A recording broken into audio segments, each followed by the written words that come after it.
we all carry the power of our ancestors here in this building. Both of my grandmothers were amazing people. My paternal grandmother, born Maria Antoinetta Leticia Chiarulli to two Italian immigrants in Syracuse, New York, was particularly impressive.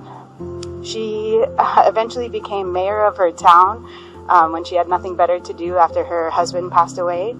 But before she was mayor, she served on the Board of Education. This was somewhere around the 80s where there weren't a whole lot of women in office, and she was the only woman on that Board of Education. And so she arrived on her first Board of Education meeting. She was the only woman in a sea of men.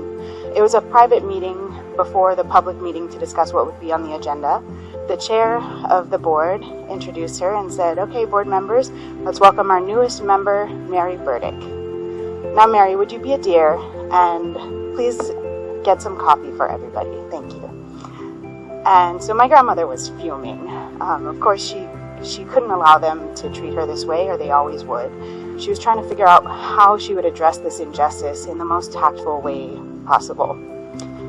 And so she served everybody coffee. She quietly shuffled around, made everybody coffee, and served them around one by one. And by the time she got to the chair, she said, "Excuse me, Chair, I would like to address the body." And the chair was a little bit taken aback because business had already started, but he obliged. He said, "Okay, Mary, what would you like to say?" And she stood up and told everybody, "Thank you all for this wonderful opportunity. It's been a pleasure serving you coffee this morning, and I'd be happy to do it again the next time it's my turn. Thank you." There's a few lessons to be learned from that, and one is tact, and that's something that I'm working on every day. The other lesson to be learned from that is just because there's a well-established and well-respected power structure doesn't mean that that's the way that it always should be. So may the power of my grandmother empower you all to challenge those power structures here in this building. Thank you.